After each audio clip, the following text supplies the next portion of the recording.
आगे देखिए next question में लिखा हुआ है कि श्रेणी 1357 का 9वां पद होगा। छत्तीसगढ़ 2017 में सेट ए में पूछा गया था। तो इसका 9 पद क्या होगा? सबसे पहले देखिए ए का वैल्यू कितना दिख रहा है, 1 दिख रहा है, तो ए इक्वल टू हम लोग ए की जगह 1 लिखेंगे। चलिए पहले सूत्र लिख लेता हूँ।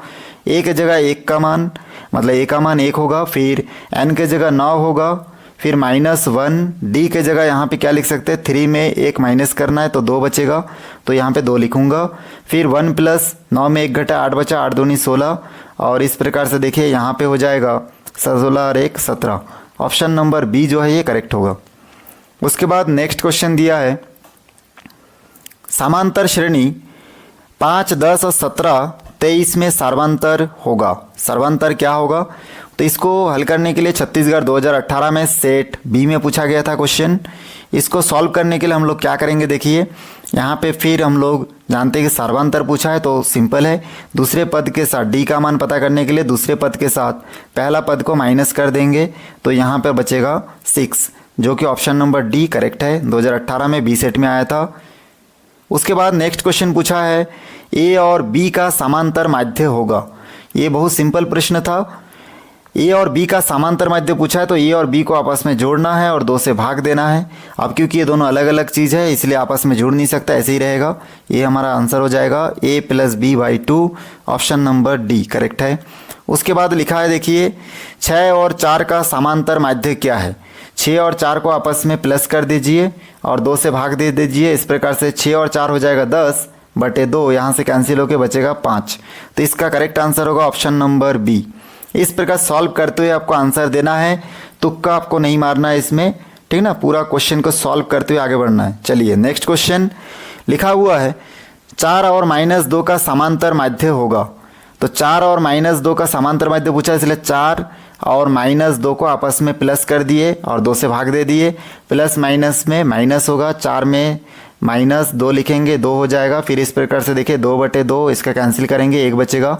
तो करेक्ट आंसर होगा ऑप्शन नंबर ए, जो इसमें 1 आया है। चलिए इसके बाद नेक्स्ट क्वेश्चन देखते हैं क्या दिया है। दिया है 5 और -3 का समांतर माध्य होता है। छत्तीसगढ़ 2022 सी सेट में पूछा है। तो 5 और -3, तो 5 और -3 को आपस में प्लस कर देना है, बटे के नीचे 2 लिखना है। माइनस प्लस में देखिए 5 प्लस में और 3 माइनस में, तो माइनस प्लस में क्या हो जाएगा, माइनस होगा, तो -3/2 लिखेंगे। इसमें भी 2/2 आएगा, इसका आंसर आएगा 1, जो कि ऑप्शन नंबर ये है करेक्ट। उसके बाद देखिए नेक्स्ट क्वेश्चन, जिसमें लिखा है कि यदि किसी राशि x के बढ़ने या घटने के फलस्वरूप राशि y क्रमशः घटने या बढ़ने लगती है तो निम्न में से सही संबंध है। छत्तीसगढ़ 2018 में ये क्वेश्चन पूछा गया था। तो इसमें क्या लिखा है कि किसी राशि x के बढ़ने या घटने के फलस्वरूप y क्रमशः बढ़ने या घटने लगती है। इस संबंध को हम लोग क्या कह सकते हैं? मतलब हम लोग जितना भी अनुक्रमानुपाती व्युत्क्रमानुपाती का सूत्र या नियम पढ़ते हैं उसी में से हमको इसमें से बताना है। हम लोग जानते हैं कि जब स्टार्टिंग का संख्या बढ़ने लगता है और दूसरी संख्या भी बढ़ने लगता है तो इसी को हम लोग अनुक्रमानुपाती बोलते हैं। और यहाँ पे पूछा है कि ये जो संबंध है ये अनुक्रमानुपाती है कि व्युत्क्रमानुपाती, तो इसका करेक्ट आंसर हो जाएगा ऑप्शन नंबर बी। इसमें हम लोग जानते हैं कि जब एक बढ़ने से दूसरा घटने या बढ़ने लगता है उसको हम लोग व्युत्क्रमानुपाती के संबंध से दर्शा सकते हैं। मतलब x अनुक्रमानुपाती 1/y लिखेंगे, इस निशान से शो कर सकते हैं।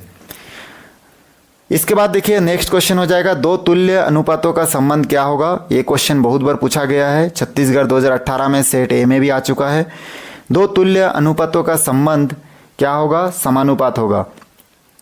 बहुत लोग इसमें वर्गानुपात और घनानुपात या प्रतिलोमानुपात लिखते हैं, लेकिन हमको ये याद रखना है कि हम 10th क्लास में समानुपात और अनुपात पढ़े हैं, मतलब समानुपात ही होगा इसका आंसर, बाकी नहीं होगा। चलिए इसके बाद नेक्स्ट क्वेश्चन क्या है, 18 और 6 का तृतीयानुपाती होगा। इस तरह के क्वेश्चन में आपको खुद से मानना पड़ेगा कि 18 और 6 के तीसरे अनुपाती में कौन है, x है, क्योंकि आपको वो संख्या मालूम नहीं है। ऐसे लिखना, 3 संख्या लिखने का टेक्निक है, 18/6 लिखेंगे, फिर 6/x लिखेंगे। पहले संख्या के साथ दूसरे संख्या को लिखना है, दूसरे संख्या के साथ तीसरे संख्या को लिखना है। इस प्रकार तिरक गुना करेंगे तो यहाँ पे हो जाएगा x गुना देखिए 18 हो जाएगा, और बराबर में इसमें 6 गुना 6 36 हो जाएगा, तो 6 गुना 6 लिख सकते हैं। फिर यहाँ से x इक्वल टू हो जाएगा 36 और यहाँ पे नीचे चला जाएगा 18, गुना है तो भाग में चला जाएगा, यहाँ से कैंसिल होकर क्या बचेगा 2। तो इस प्रकार करेक्ट आंसर हो जाएगा ऑप्शन नंबर ए। चलिए छत्तीसगढ़ 2023 में ए सेट में ये क्वेश्चन पूछा गया था। नेक्स्ट क्वेश्चन देखते हैं, जिसमें देखिए लिखा है 5 और 20 का मध्यानुपाती ज्ञात करिए। तो 5 और 20 का मध्यानुपाती ज्ञात करना है, ये भी बहुत आसान क्वेश्चन है। इसमें आपको 5 और 20 के मध्य में एक अक्षर मान लेना है x, जो कि 5 और 20 के बीच में है, और फिर इसको लिखने का टेक्निक है 5 के साथ x को लिखेंगे और बराबर x के साथ फिर 20 को लिखेंगे और इस प्रकार गुना कर देंगे तो देखिए एक्स स्क्वायर हो जाएगा और यहाँ पे हो जाएगा 5 20 के 100। इस प्रकार से x इक्वल टू √100 होगा और √100 का क्या होता है +-10 होता है, तो +-10 लिख सकते हैं, जो कि ऑप्शन नंबर सी हमारा करेक्ट आंसर होगा। छत्तीसगढ़ 2023 में सी सेट में ये क्वेश्चन पूछा गया था। उसके बाद देखिए निर्देशांक ज्यामिति में से क्वेश्चन है। पहला क्वेश्चन है बिंदु -4 और 7 निर्देशांक समतल के किस चतुर्थांश में होगा। तो इसमें किस चतुर्थांश में होगा, इसको पता करने के लिए हम लोग क्या करेंगे, इसमें देखिए एक आप लाइन खींच लीजिएगा जब भी एग्जाम में बैठेंगे तो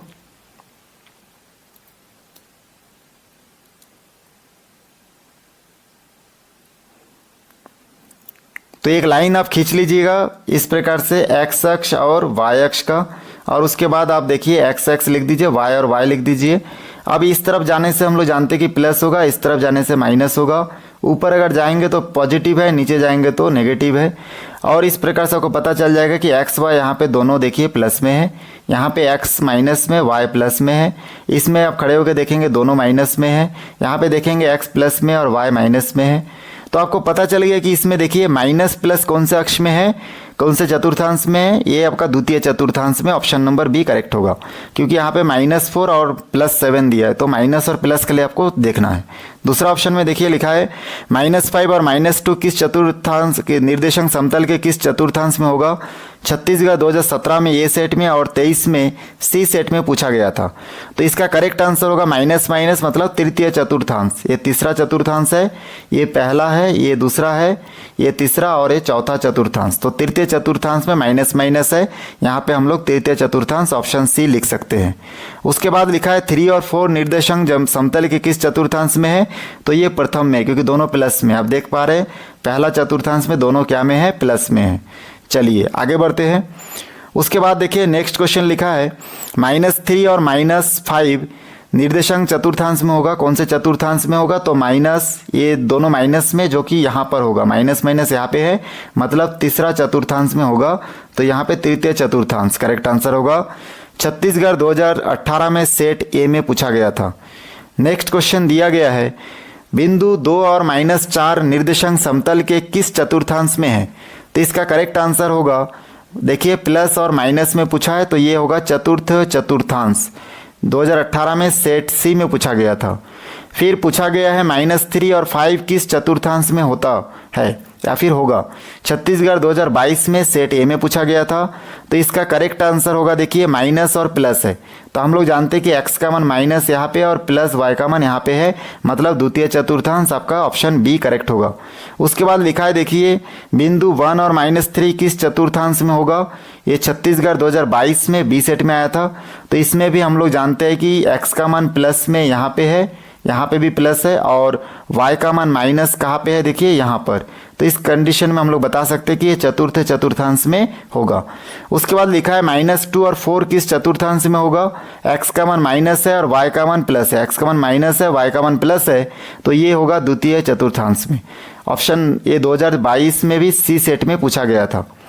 नेक्स्ट क्वेश्चन पूछा है देखिए, सरल रेखा y = 5x + 3 की ढाल होगी। छत्तीसगढ़ 2024 सेट ए में आया था। तो ढाल क्या होगी, तो इसके लिए हम लोग जानते हैं कि सरल रेखा y = 5x + 3 की ढाल होगी। ढाल मतलब m का मान हमको पूछा जा रहा है, तो हम लोग जानते हैं कि y = mx + c, जहाँ पे m जो है ये आपको ढाल बोलते हैं हम लोग, या फिर इसी को प्रवणता भी कहा जाता है। उसी प्रकार से हम लोग जानते हैं c मतलब इसमें अंतःखंड होता है। तो इस प्रकार से हम लोग जानते हैं कि इसमें x के साइड में m का मान होता है। x के साइड में m का मान कितना दिख रहा है, 5 दिख रहा है, मतलब ढाल का मान क्या दिख रहा है, 5। ऑप्शन बी करेक्ट होगा। उसके बाद देखिए 15 नंबर क्वेश्चन, सरल रेखा y = -7x + 6 की ढाल होगी। तो इसमें भी हम लोग जानते हैं कि x के साइड में जो भी दिखेगा वही ढाल का मान होगा, मतलब m का मान होगा। तो इसका हम लोग जानते हैं कि ये होगा -7, मतलब ऑप्शन नंबर बी हमारा करेक्ट होगा। 2024 में बी सेट में पूछा गया था। उसके बाद नेक्स्ट क्वेश्चन पूछा है, सरल रेखा y equals to -4/5x plus 3/5 की ढाल होगी। तो यहाँ पर हम लोग छत्तीसगढ़ 2024 में सेट सी में आया था क्वेश्चन, इसको हम लोग देख के बता सकते हैं क्या होगा, m का मान -4/5 होगा, ऑप्शन नंबर सी। उसके बाद चलिए आगे बढ़ते हैं।